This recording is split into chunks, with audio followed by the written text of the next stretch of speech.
When they came out of the drugstore on Garrick Street and Stanton Street, on the heart of the Lower East Side, they went past a construction site, and it said, sanitary housing for low-income families who don't live in good buildings. And then it said where to make your application at an office somewhere.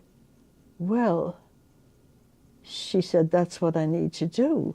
I'm going to go get into this building. It was Lavanburg Houses. So after seeing the sign, she went to the office to give her application. The man's name was Mr. Goldfeld, and he said, we want to raise American children. Well, that's fine. That's great. She wants to be an American. She's very proud to be a Jewish American. So he said, you need to live in substandard housing. You need to have a job because you have to pay rent. It was cooperative. And he said, you need to have children, and the oldest must be under 10 years old because we mean to raise them as Americans. Well, he went through a list of another short list, and she said, and then he said, you qualify in every respect. And he said the rent would be $6 a week, and she said, oh, that's as much money as I'm paying now for this cold water flat with cold, in cold stoves and freezing. And she said, oh, that's just a dream. So she went home with the application. But my father said, they come and inspect our house to see if we're clean? What an insult to me.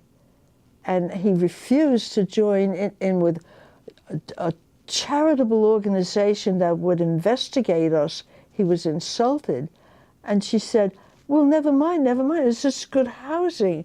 And he said, I refuse to be part of a charity. She said, it's not a charity, it's a cooperative. He said, not a cooperative, it's $6 a week.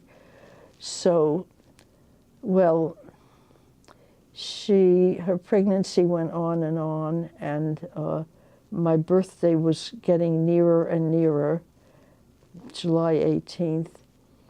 And finally, he came home one evening, and she jumped up on the windowsill, and she said, if you don't sign the papers, I'm going to kill myself right now. So he said, you're crazy. And he signed the papers. And she took them running back to the office, and he said, well, I'm sorry, but we have 400 applications, and the applications are closed. So she knew the Democratic Party captain of the area, Mr. Dembowski, and she went to Mr. Dembowski, and he told her where Fred Lavanburg lived. She went to his mansion on Park Avenue. It was a gated mansion, and she brought herself over there, and she demanded to see Mr. Lavanburg. And they said, well, Mr. Lavanburg is indisposed. And she said,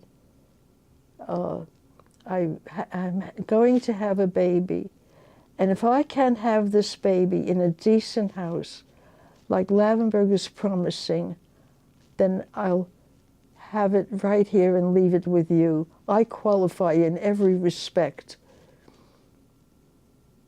Well, she lowered herself down on the fence, and and she was very, very big with pregnancy, and she was very, very little. She was only 4'7", and when she walked around, you could see the belly before you saw her.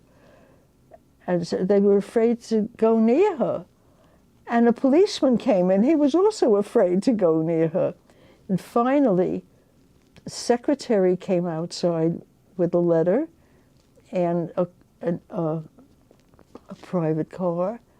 And with my mother, she went back to the application office, and she said, Mr. Lavanburg said that Mrs. Bessie Kessler is just the sort of tenant they're looking for, and he recommends that she be invited into Lavanburg Homes. And that's how we got in, through my mother's sit-down strike. So that's the kind of spirit that she had.